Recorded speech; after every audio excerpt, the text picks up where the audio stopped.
Sandia was doing very well with connection until now. So some of you may already know, but Dr. Prashant is currently based in Cambridge and has been associated with the Brahma Kumaris for more than 30 years. And his background is in ENT surgery. And so it'll be very nice to hear the discussion, and feel free to interact, share your questions, and looking forward to this session. So it's a great pleasure to have you with us today. Over to you. Thank you, and hello, and so nice to connect with Bharat, and first time for me connection with Orissa. I've always had very special feelings for Orissa. It is like a place in the east of India always thinks first, rest of India thinks later. This is what we heard during our childhood. You know, you might have heard I was born in India. I live in Cambridge at the moment, but very much connected with Bharat. And so today our discussion is connected with the subject of consciousness, and we are trying to understand our life, really. That is what we want. And so nice to Sandhya to hear your essential understanding about our spiritual efforts and your journey also. Thank you. So this is subject of consciousness. Why do we want to know about this? And I know only reason we want to be happy. This is like an absolute need of each and everyone. We don't need constitution. Some countries have got in their constitution pursuit of happiness. We don't need this. It is the constitution of each and every human being. Whatever we do it for happiness. Like if you are walking to your college, you can turn one way or the other. You will think which route will make you happy. You know, there's some place, the flowers, garden, you will go by that route. You know, such is our hardwiring, and we can't compromise this.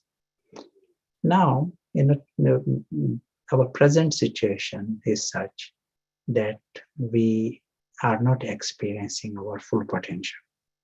And in fact, human beings are not operating at our best. This is why this subject of consciousness, and I feel every student, not just medical student, everyone need to know some basics about this. And this subject of our present tendency to go to the lower, that is described nicely in one story with Socrates.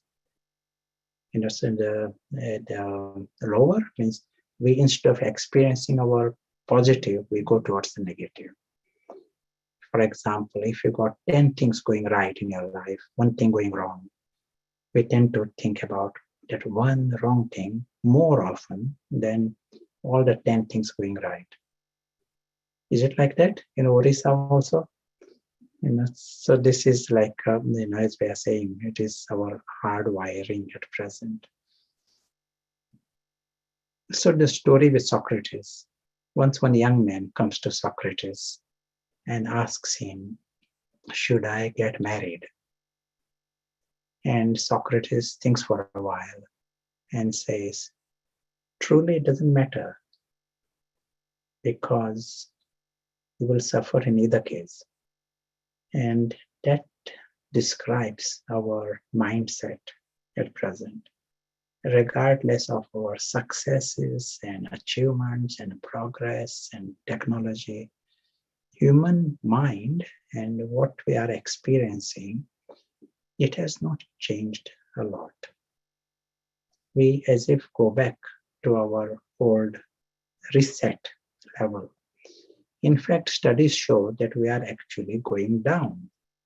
We may have amazing gadgets and many families, we can say the prosperity has gone up compared to their generation earlier. This is all over the world. I'm talking here on an average. Like some countries, they say prosperity has gone up 8 times more, but depressions are 4 times more also. And aggression, violence in the society is 30 times more over a same period of time, 60-year period. So it tells us that something is going down. We are dropping. And our aim today is just to introduce the subject, and we are trying to see a little bit playful. That's why the message is game of life.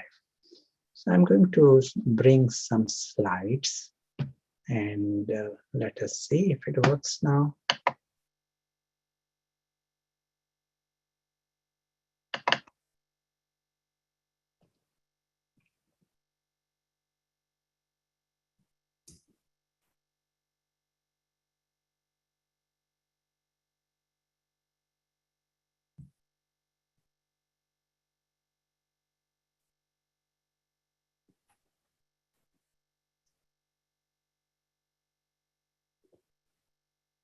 So we're not seeing it at the moment. Do you need to go?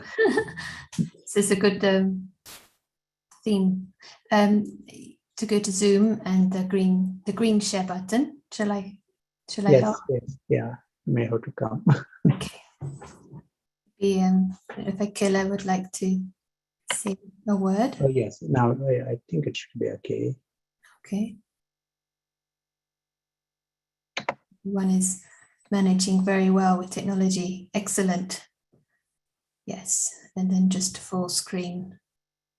Yeah, you've done that. Now view. Okay, excellent. We see the brain. Yes, that's excellent. So we are going to see some of these slides now.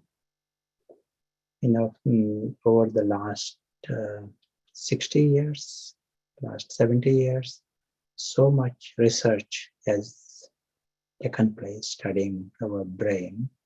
Technology has helped a lot.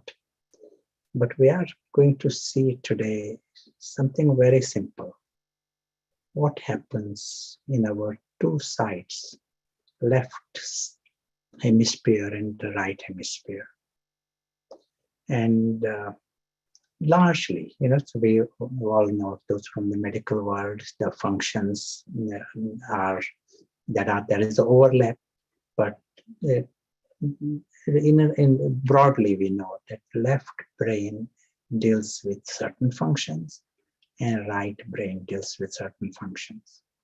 So here we are seeing, on the left side, functions like language, science, mathematics, reason, logic, analysis. These functions happen on the left side. And right side, we see functions like intuition, creativity, art. Synthesis is like opposite of analysis. One side deals with analyzing things. Synthesis, you to see the essence. Like for example, one might say, how many kinds of animals are in the garden? Another person will say, they are all animals. They synthesize these things. This is the essence of it. Faces means a recognition of the faces. You meet a friend after 10 years, you recognize him, and that activity is happening in a certain part of the right side. This understanding patterns, trying to see the patterns, So certain functions happen on the right side, certain functions on the left side. Maybe I'll ask you a question and let us see if you can easily interact. What is the common trait in the left side functions, and what is the common trait on the right side function? What is the common factor? And it's like we see language and science and mathematics, these are all so different. What is the common thing in these functions? In the right side, creativity, intuition, what is the common thing in these functions? What would you say? You will be able to type. And I like the interaction as much as possible. Also, feel free to ask anytime. So the question is, what is the common factor on the right side of the brain? Is there, you mean, Yes. like one word that describes? Yeah, one word. And what is the common in the left side? Best is to type.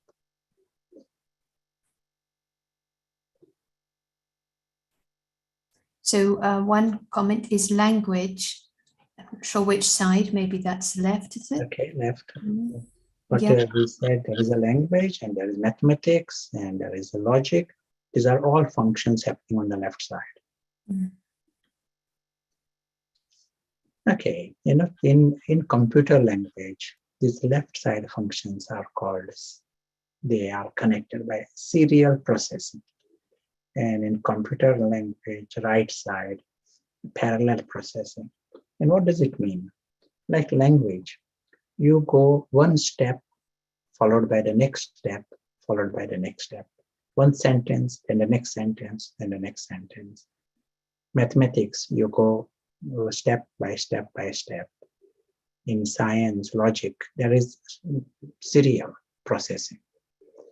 Whereas right side, parallel processing. You see your friend, you recognize him, and that happens in a second. You get a great idea, that happens in a second. So it is like you see the big map, you understand it. So these are parallel processing activities. And broadly, one can say one side deals with expansion, another side deals with essence. So right side functions and left side functions. Now, nature has made us like this, and there is a reason why nature has made us. It is not that one side is more important than the other. If these two sides are like the two wings of a bird, then the bird needs both wings to fly.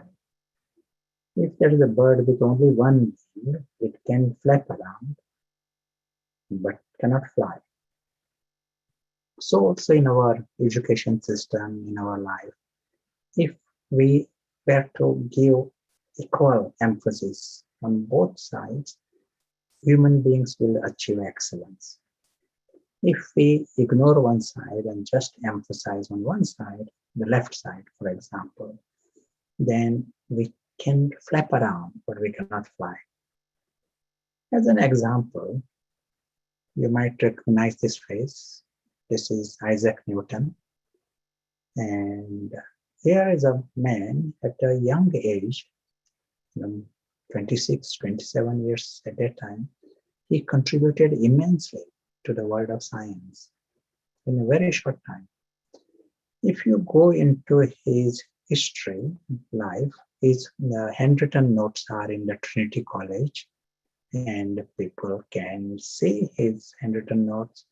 And he has written a lot on Prisca Sapienza. He's talking about ancient wisdom and lots of spirituality in his personal notes. His science is taught in the books. It is in the physics books and mathematics. But his spiritual insights are not going in the physics books. So here, to achieve that excellence, you see that there was a balance in himself. Here is another name, also called father of modern science. And I'm talking of Einstein. And again, you see in him, and that if you go into his life, you see balance. There are some scientists who might say, I am a scientist, I don't want to know about religion. Religion is a little bit, more like a right brain activity. It deals with intuition and something else. I am scientist. Whereas here is Einstein who says, Science without religion is lame. So we need science, but putting in other words, the left brain activity, left wing you will be able to use if there is a right wing. If you don't use the right wing, you can't use the left wing either. You are lame. But he also says, religion without science is blind. Very accurate, a beautiful insight. We will also see how it has got much deeper, foundation than just a loose statement. Feel free, to type your questions. As we said, like the interaction. Just one point, if you are new to Zoom, then you can just tap your screen on your phone and there should be the option to chat. You might have to go to more and you see the speech bubble symbol and then select. Or if you're on the desktop device, move your mouse and there's the chat symbol at the bottom or maybe under more. There is a question. What is the difference between religion and spirituality? There may be many ways of looking at this, but nice way to see this. Spirituality deals with the essence. And religion, it sort of goes into the details and expansion, which is all nice, but sometimes expansion can take over and we lose the essence. That is one of the thing to look at. But yes, spirituality deals with the essence. So, question for you now: when in our lives are we naturally balanced? Naturally, not when you are doing some special, positive thinking or meditation exercise. Naturally, a human being, when is he balanced anytime? Right brain, left brain, dysfunction. Is there a time when he's balanced? He may not even be religious or he doesn't want to know anything. Can he have time when he's balanced?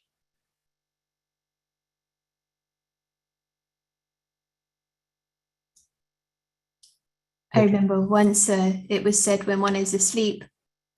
Yes. Any waking activity, any time during the waking hours? Early morning? Sure. Maybe also before falling asleep.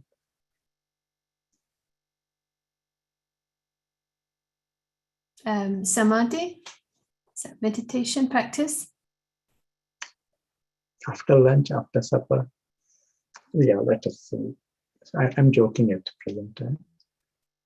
So the answer, when we play, that is something very intriguing function that is going on in our lives. Play. Natural instinct of a child is constant play. And so that's very interesting. So what exactly happens when there is a play? So right now, if I was to say, we are not having a lecture and slides and another presentation. You all had it during the week. Weekend, you don't want something different. So we are going to make a game. No more talk and slides. So we are going to make two teams and we are going to play. The moment you hear this next hour is going to be play in a game, internally, these are the feelings you will get. So right side of the brain says, it doesn't matter what happens for the next hour. It's just fun. It is game. You can accept whether you win or lose. You know your life. Your life is more than this 1 hour of the game. You are seeing the bigger map. You are saying this is not really serious. This hour. It is light. We can just enjoy. You love those who are opposing you, playing against you. So this is the sort of Actually, these are the feelings you will get, and these are very much right brain feelings. Having said that, now the left side kicks in. You are going to play, and you are playing to win. And you want to score as many as possible, and you are using your past experiences, and you are competitive, and you are using the skills. So here you are going into the details. The left side is going into the expansion, and you follow the rules, and you are saying this is serious. See the paradox here. You are the same one who said it is not serious. See the functions on the right side. When you were saying this is a game, you knew this is not serious. You may lose. So what?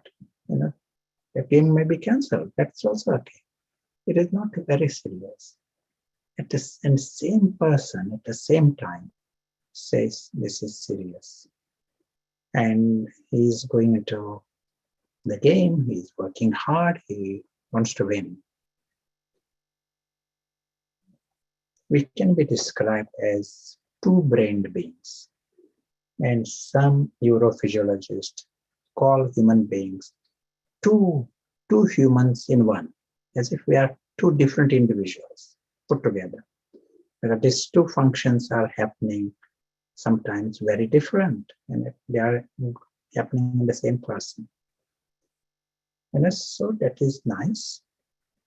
But when that paradox is there, that is when there is a game. When this paradox is not there, then it is not a game. Then we call it work.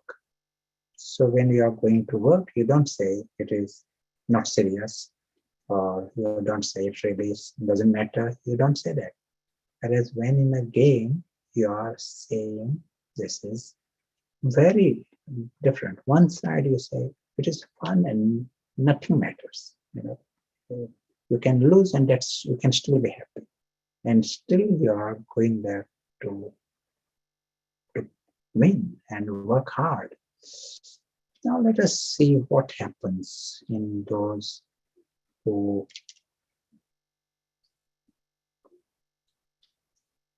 here an example.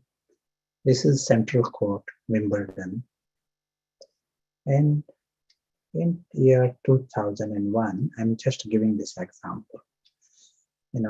This player, he lost or was about to lose, and the rain stopped the game. And the reason is he was not able to serve a single serve. Every serve was hitting the net. So he knew he is nervous. Everyone else knew he is nervous.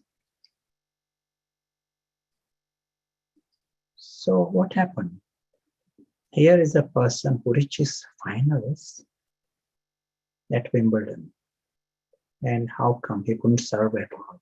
Anyone could have won this finals, if he was to play with him. All along, he was saying, this is fun. He's enjoying the game. So the right wing was strong. And when the right wing was strong, he could use the left wing, which means the skills are on the left side. When he reaches finals, at that time he says, now this is finals, this is not fun. And the right wing got paralyzed. And now he cannot use the skills he already got. He cannot use the left wing.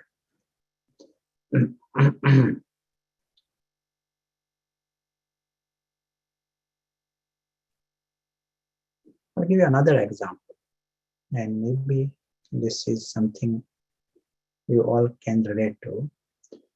This looks like a photograph in Cambridge, but I didn't take this photograph. It is a park and a little pavement. It is not a road walking. It is about 2 meters broad. And you are asked to walk from one end to the other end. But with strict condition, you can't go on the green. You have to stay within that pavement. Can you do this? And the answer will be yes. So it is 2 meters broad, so easy. Can you run? And many people will say, of course, I can run, I can ride a bicycle. So full marks. We know that we got skills. Now here is the same pavement at a height of 1,000 meters above sea level. Can you see that it connecting two mountains? There is a pavement and it is still 2 meters broad. No side railings, because in that other pavement there are no side railings either. And you are asked to go from one side to the other. It is just 50 meters. It's same distance as in the park. Can you do this? You got skills. You are able to run. On the pavement in Cambridge, you can run. So here you should be able to do this. You might say, I can't. Why? Why you can't? Because right brain is paralyzed. Right brain says this is not fun. Whether it is at 1,000 meters above sea level or 1 meter above sea level. If your brain tells you this is not fun, then you will find you cannot do something so simple. You cannot use the left wing. If the right wing is paralyzed, you cannot use the left wing. It's just a simple, message. You want to say anything? Do you have any examples in your life? Can you see something happening like this?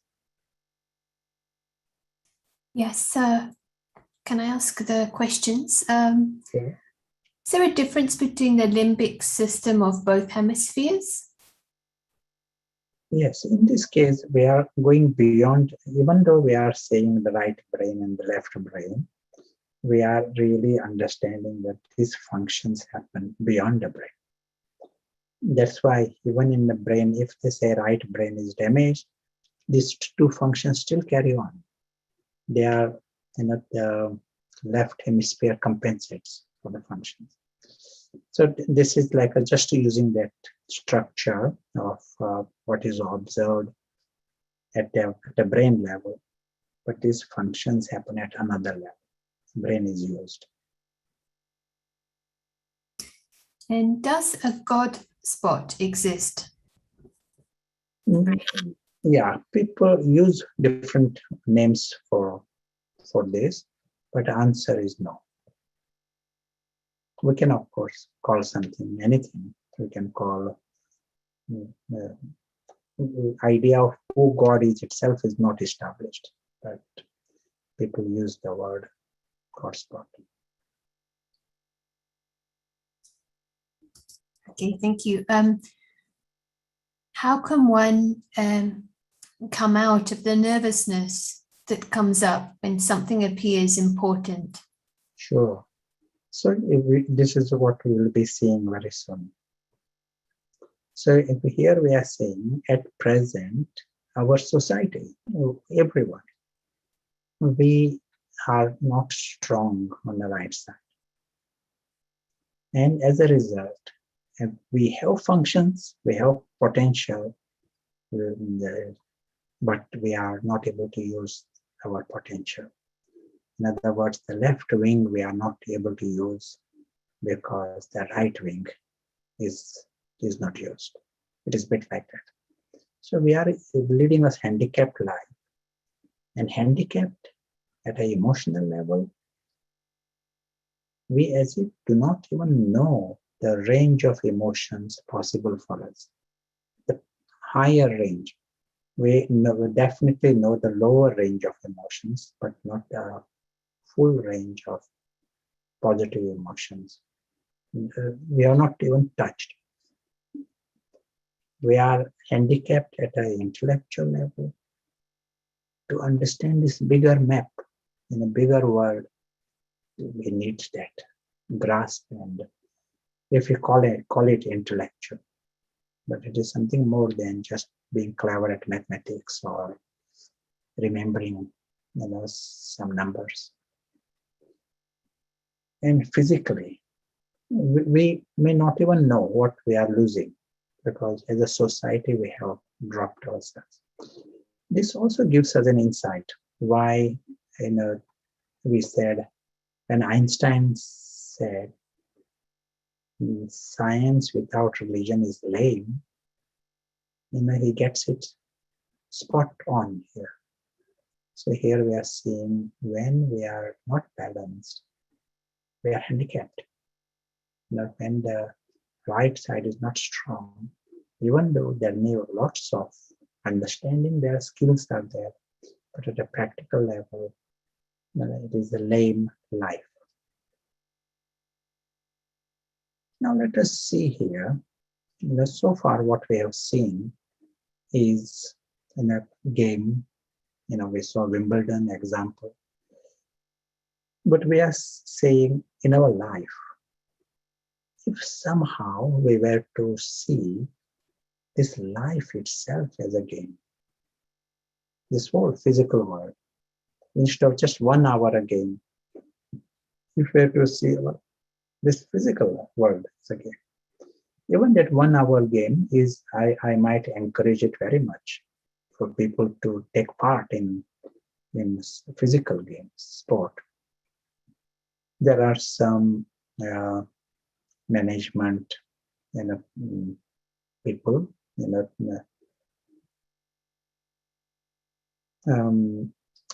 Jack Walsh is one big name, General Electrics. He was the head of the company and known for his sustained success in the company over some 20 years. His name is Jack Walsh. What happened one time, he was in his block, in his office, looking out, and his people of the company coming to the building.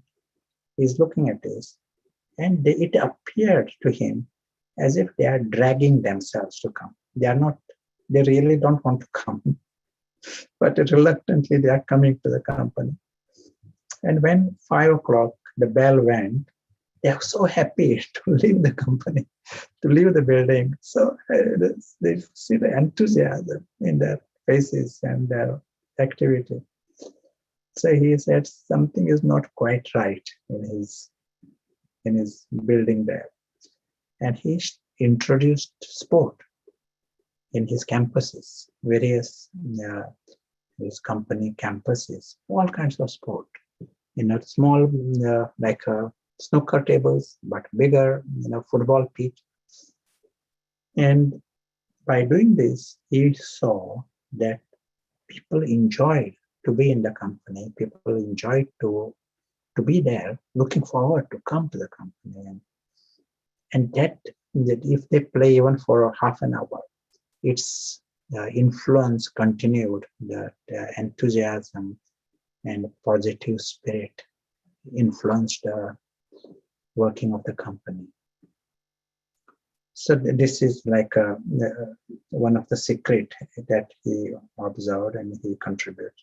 But as medical people, we all know, even if it is 20 minutes sport, but active sport for 20 minutes, it is immensely useful for our physical health and mental health. Far better than any medication that we receive. Just 20 minutes. But here we are seeing, if somehow we are to see this physical world itself as a game, as a play, what will be the attitude? How will he approach this world? Will he ignore because it is a game? And if his right side brain was strong for the life itself, in the life he says, this is a game and it doesn't matter, not serious. If he was to have this attitude, what will happen? It is not a sannyasi. True spirituality is not running away from the world. The true spirituality involves playing the game. So he will find that his right side is, he's seeing this world as a game, sure. He says it is a fun. And he knows the bigger map beyond this. He says it is not serious. Having said that, he will go into this world. He goes to play and he plays to win. He plays to, he has got high goals. So at a practical level, he might think, let us make our city the best city in the country. And he might come with this vision. And that's, he's in the game. And he knows it is a game and it is not a major crisis, if something doesn't happen or job, not a crisis, but he's in a game. And he says, let us make our city the best city. He has a vision and suddenly he might find there are people who might come with ideas and some might come with resources and he might end up making the city the best city in the country. He might say, let us sort out the traffic so that everyone enjoys, traveling in the city. He will come with a vision, an idea, and others might cooperate. It may be no one wants to cooperate. Everyone says, no way, nothing, we can't make this city. No change, nothing allowed. He says, sure. He will say, he has, when you are in a game, you know how to fall, you know how to accept defeat, but he starts again. He says, let me start in another city. Let us try it in another place. And someone else might take up the idea and he might win somewhere else. Game is like this. Game, you are having that lightness. You play to win. You use your full, power to score, but you also know to fall and start again. And this is what you will see in him. He might say, let me go for the highest position in the country or highest position in the, it will be good for the country to have a president like with these skills. If you feel, you might feel, yeah, let us go for this. It is possible for him. Whereas one who is not strong on the right side, he will say, I better not start this, better not think of this, because I might fail. I might not get elected, because I might not succeed. I better not introduce myself to that person because I might get rejected. And as a result, he failed even before he started. One who is strong on the right side, he is not scared of the failure. And as a result, he may fail once, twice, but he wins and he gets the big prize. He ends up showing results, whereas others, they failed and nothing happened. So the same will be seen in his life in various activities.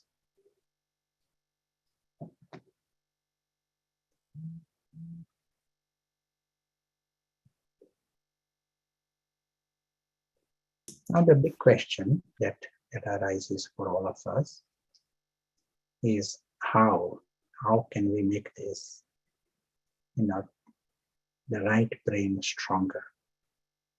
And that's the question. How can we see this world, as a game? Is it just I say this is a game, it becomes a game, or is there something more required here? This sketch is giving us the bigger map. If I was to see with the spiritual side, how will it look, this bigger map?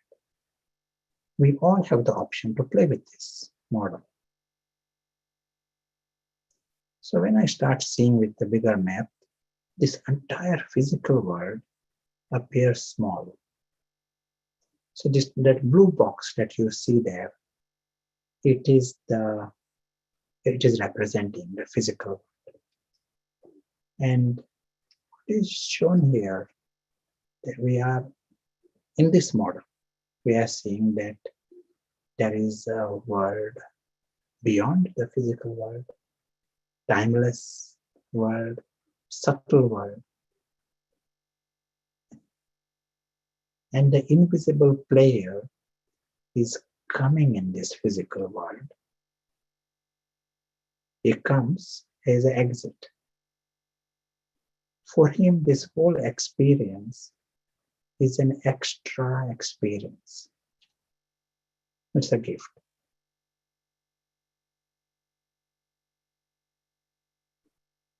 In this model, he says his world is different. Not like with that blue box. Within that blue box is our country and people and job. Everything is in this box. With this spiritual intellect, you are able to see the bigger scale. So on this bigger scale, when I see, if I look out of the window and see whatever is going on, this is all happening in that box there. And the invisible player that you see, that star, yellowish star, that is a player that comes in the world, is involved with it, he has an exit. His world is safe. What is shown in pink represents his world. That is his model. And it is possible for us to play with this model. Now, the moment you see something as an extra, it becomes a game. When something becomes very intense for you, it is not a game. So we gave the example earlier. You got your life, you got your job, half an hour you are playing, it is extra. That's why it becomes fun. You don't need it in your life. Same is the attitude of this invisible player. He says this whole physical world, to start with, it is temporary. It is blatantly temporary for all of us. And he says, okay, sure, no problem. It is extra. Whole thing is extra, and he has an exit. Now, beautiful thing happens. The moment he has this attitude, it becomes something very beautiful. To start with, just see it right now. Try and get a feel of this. And this invisible player, he knows beforehand this world, everything. He has an exit that is absolutely clear, and he has a world beyond. It's an extra experience. The moment you come in this attitude, now, this moment appears like a gift.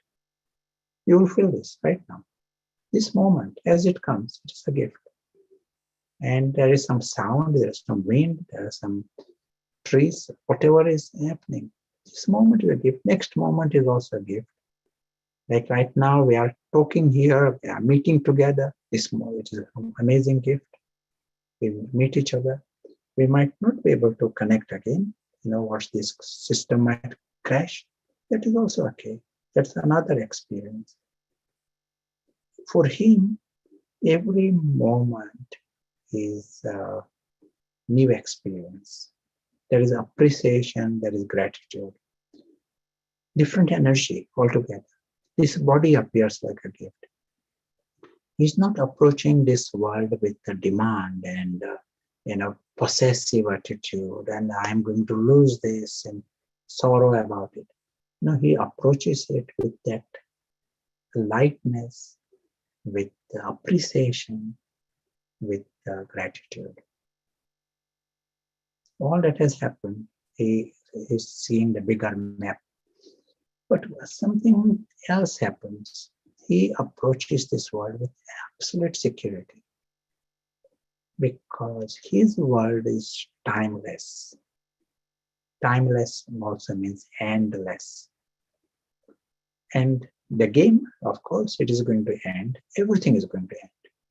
The ball is going to go, and wickets and pads and bat, everything is going to go. He doesn't want those things in his home. He doesn't want pets and or in the home. That was for the game. He's absolutely happy that things are temporary, but his world is timeless. And he himself is from that timeless world.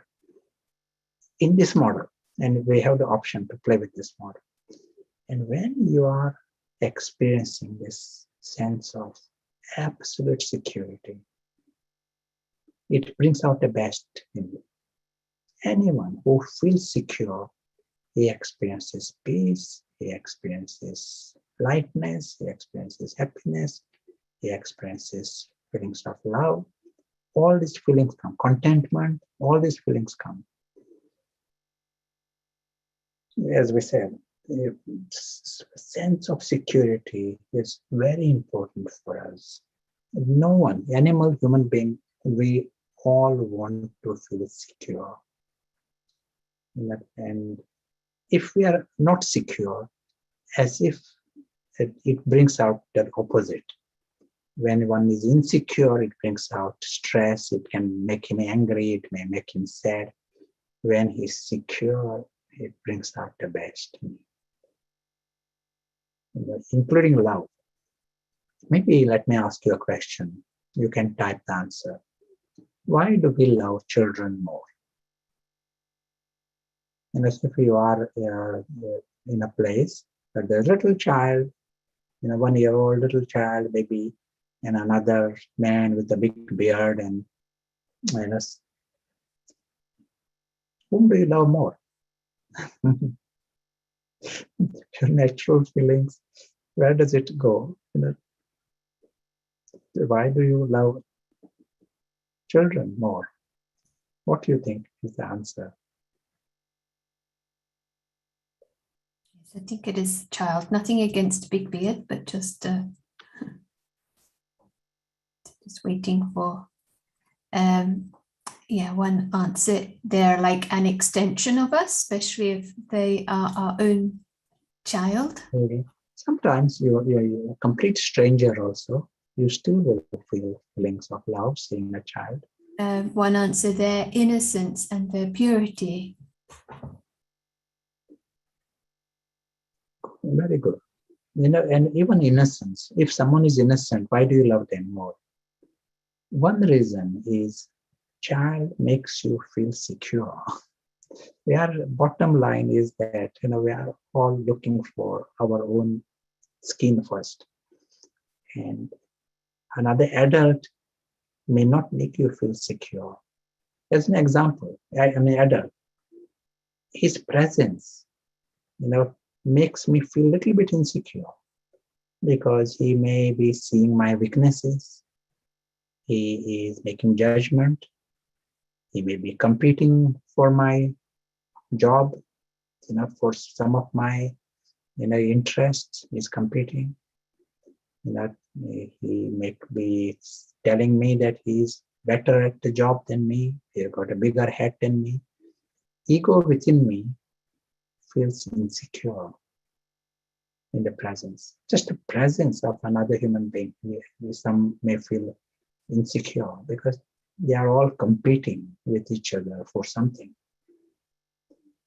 And that's why they have to tell you, you are so wonderful, and here is a flower, here is a cake, and then you feel secure with them. Here is a Rakhi card, and here is a Rakhi, some gift. Then you feel secure. Whereas with a child, the child is not competing with you. Child is not seeing your weaknesses. Child is not physically not going to harm you. Your ego is feeling safe and body is also safe. That's why lots of love. We are hardwired. It appears all sort of, very selfless, but deeper inside, we are first checking in some processing going on. Am I secure in this atmosphere? Some person, if you make someone insecure in some way, their love will become less for you. Whatever, you may oppose them, you don't agree with their ideas or something. The moment you make someone feel insecure, love becomes less. Even in the best relations, close relations, and that is more ego a person has, then his heart becomes small. Everyone makes him feel insecure. But here, the invisible player, he is absolutely secure. He knows of his timelessness. And he knows this game is going to go. Everything is going to go. Bat and ball and pad, everything he has to leave behind and go. And still he's secure. Then that's why his love is super sensuous. It doesn't change because of the cake or no cake. We all know this, that their sense of security is important for these higher feelings, we know this. But in our present confusion, what everyone is doing, they try to make themselves secure in that blue box. That blue box comes with a label. It has an end. There is a guaranteed exit. It is the most insecure place. It is unpredictable. Things are changing in front of you. And guaranteed, there is an exit. And so the first thing that we end up doing, invest in that blue box to make ourselves secure. And as a result, we are deceived. Where we invest, that precisely makes us more insecure, because bottom line is nothing there is forever. So that is one reason why we lose that balance. Our whole energy is distracted to make ourselves secure in a whole life. It is nicely described in spiritual writings. What is the life of an ordinary human being? His life is anxious lust and lustful anxiety. Whole life, he wants more, and anxiety. Will I get it? Will I lose it? That is his life. And his death is a failure. That is a repentance. This is the kind of life everyone is leading. They are caught into that box, and there is constantly some panic about making themselves secure, to live longer, to eat more, and get more gold, some idea how to make themselves secure. And then anxiety about losing all this. And then they lose, they go, die. And that is a failure. You worked all your life and you lost everything. That is the idea of their life.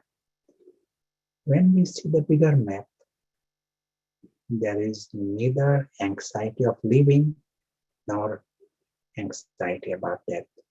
You are in the play. You are happy to come, happy to live. You are happy to win, happy to lose. You are playing. You are enjoying the journey. You play to win, but you also know how to fall, how to start again. And he understands the bigger reality. And something beautiful, as we are seeing here, in that process, he is immensely useful to himself. One who is secure, he naturally remains selfless. One who is insecure, he helplessly becomes selfish. So he becomes immensely useful to himself. He is also immensely useful to others. I will stop here, but it will be nice to hear some thoughts from you and some comments.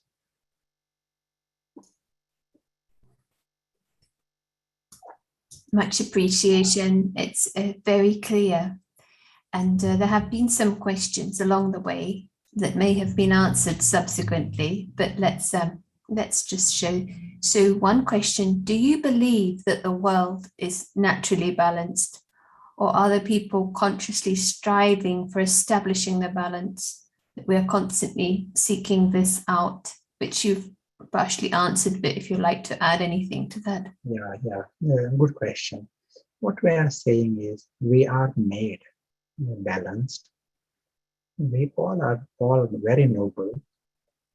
We are meant to experience that life. We said here, the natural quality of happiness, lightness, love, but also there is no reason for sorrows and anything lower. Your heart and mind is busy with richness, and so human beings are made like this. But as we lose the clarity and get into imbalance, then one leads to other, then it creates a complication.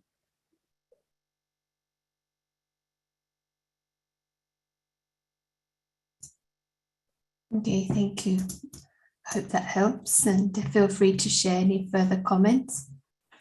This was a comment: true spirituality is not to renounce life, but to make life perfect with divine perfection. And life would become impoverished if all deeply thinking, evolved people left the world. Yes, interesting. Yeah, very good. Yes. Is it possible for a soul to enter the body in the presence of another soul? Sure. We have not opened that subject in this discussion. And maybe to discuss it at a personal level, maybe later. At this level, we are seeing more our how we can create balance in our life. Yes. Can you say that death is a fact? And the next comment was because we don't realize our birth and death. I don't know. Yes, what we discussed here, you are seeing this whole physical world as a game, and every game has a beginning and an end. We don't want to be in the game forever, and we enjoy the game. But we also enjoy to come out of the game and come back home. And so a spiritual model tells us that we are made like that. But just like children sometimes lose sight of the bigger map, they get so caught up, and can't see the complete picture. We are like that at present, a little bit childish, and like that we are caught into this physical reality in an imbalanced way, and lost sight of the bigger map. And as a result, we actually can't enjoy it. We can't enjoy the physical world either. Someone gave a nice image. Say there is a honeybee, and you give a honeybee a honey pot. So there is a honey pot. It is nice, and for honeybee, honey pot is an amazing thing. And you come again after 5 minutes, and if the honeybee is drowning in the honey pot, suffocating, honey going into the nose and the ears, and he's suffocating in that honey. Everything is sweet, very sweet, but he's suffocating. Then that is not a success. Then more useful thing is for us to take that honeybee out of the honey pot so that he can breathe better. This is what has happened to us at present. We are having this honey pot, and at present we are drowning in the honey pot. All very sweet and very impressive, but everyone is suffocating.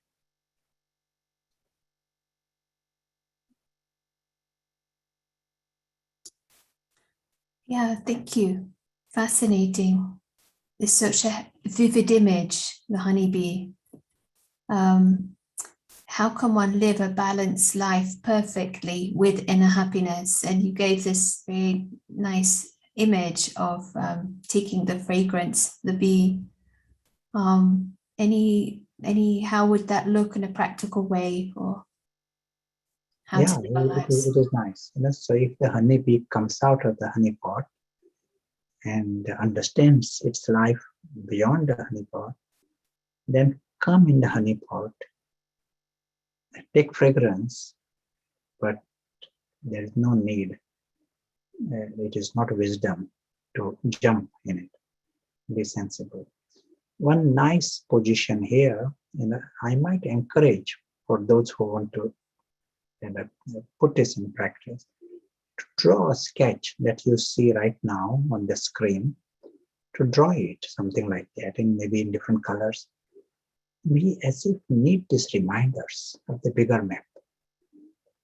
But keep it in the main room, and just a visual image will help you to be reminded that there is a bigger map, bigger journey, and this is extra. Even definitely worth writing that those letters extra. This whole experience, physical experience, is extra. It's a gift.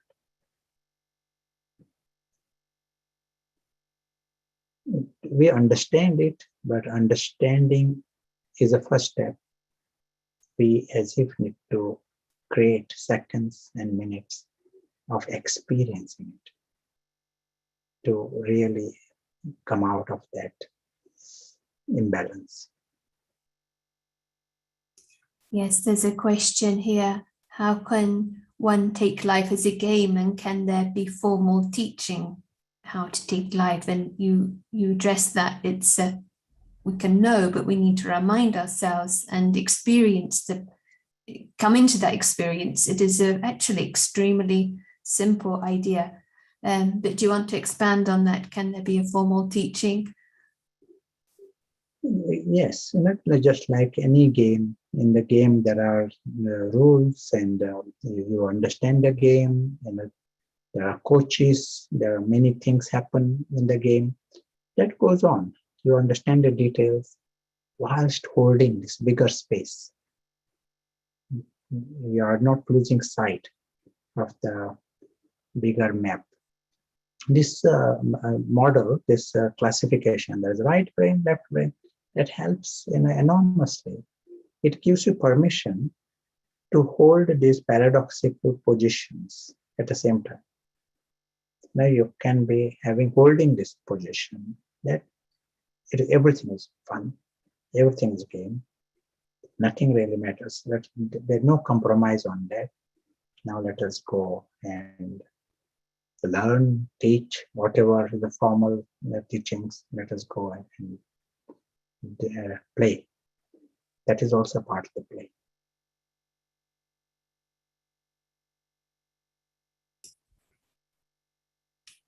And the question, is this how we put the understanding to practice in our lives? Or is there something like, would you say, a regular practice to, say, view this perspective, see this type of image? This is like today is a good start, good introduction. And we are getting the insight in this. And whichever aspect you felt you can relate to it, that is good to start with it. Even minutes, 5 minutes, but let those 5 minutes be of quality, where there is concentration, and you are seeing a perspective from beyond. To remember 3 words, if you want to underline for the practice: beyond, above, higher. So that is the essence for your meditation practice. We want to see the bigger map, and once you have got that experience, even for a few minutes, you are approaching this world knowing that this is extra. Continue to bring that attitude in. We have to come out of the honeypot.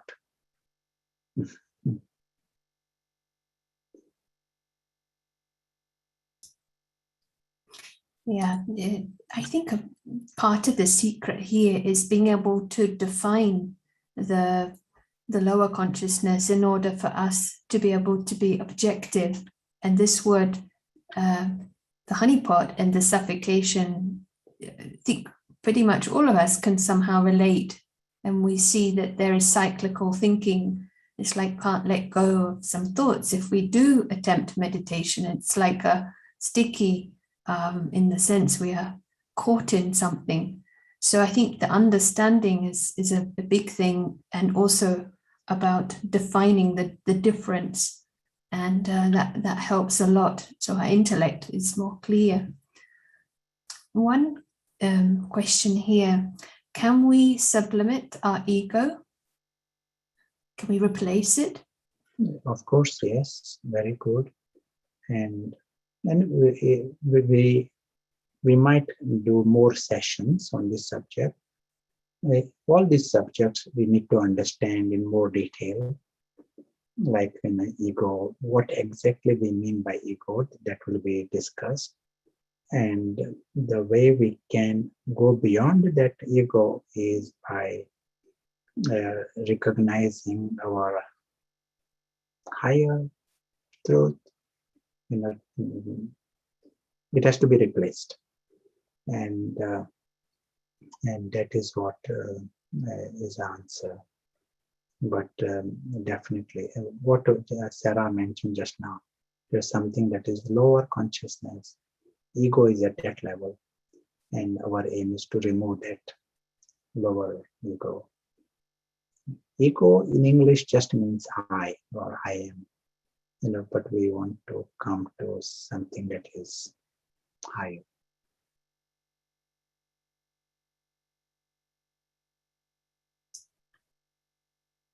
The word ego is used in many philosophies, and they maybe have different nuances to it. So that's interesting to see the context of how it is meant in this model. But yes, it gives us some idea at this stage. I'm aware that different philosophies, and we may feel quite attached to the idea, for example, of liberation and coming perhaps out of this physical world, and then that may be an aim. And so this model may or may not resonate to see this as extra, and that there's a kind of evolution, or if someone has those feelings, do they need to believe in this in order to experience benefit? We all have the option to experiment. It is such fun.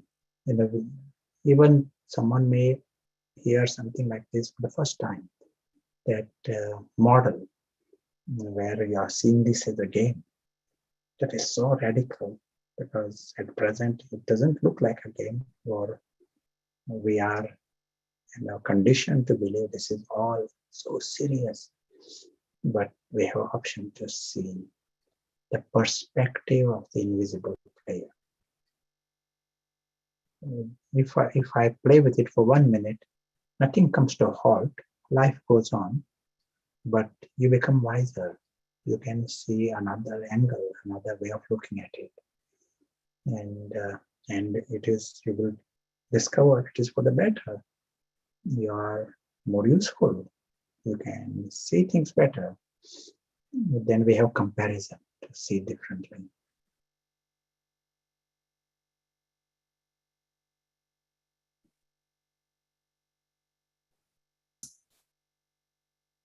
Yes, this is helpful. We need to see what our options are, then we can make an informed choice. And a comment here, appreciating the delivery. and the perspective, the world is like a theater. We're playing different roles. So how much? I wanted to ask Akila. It will be nice if Akila is able to come in the sound and say hello, and also it will be nice, and other speakers, it will be nice to some comments. Others can come into sound also. Yes, thank you, Brother Prashant. Was listening to this session for, I think, the second time or third time, I think. And what reminds me here was how, for some of the failures in life so far, how one side of the brain was working and the other side was not working so well, as in would say that there was effort, but then there was the effort with a lot of fear of failure. So if, am I audible? Yes, it's very clear. Okay, right. So if both the wings were working, Akila could have got some success in some of the things she wanted to pursue, but then now I found that answer. So enjoyed this session very much and hope everyone is having a good time also. Thank you. So it'd be nice. I know Akila is familiar with some special guests today on this call, and you may be a good person to perhaps coordinate. That would be. Yes, sister. I think I will call Sister Sandhya. She wanted to call some guests for sharing on screen. So I'll unmute and make her co-host.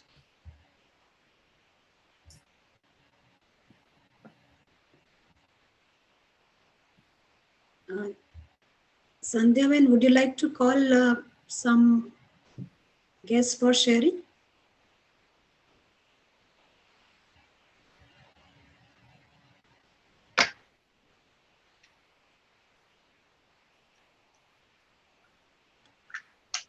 I think she isn't able to hear. Am I audible now? Yeah. I would like to call upon Professor Aarti Patnaik ma'am to give her feedback. Ma'am. So, Dr. Sandhya, we can unmute her. We don't see her name here. Okay. Okay. Then we can call Professor Bharti Mishra.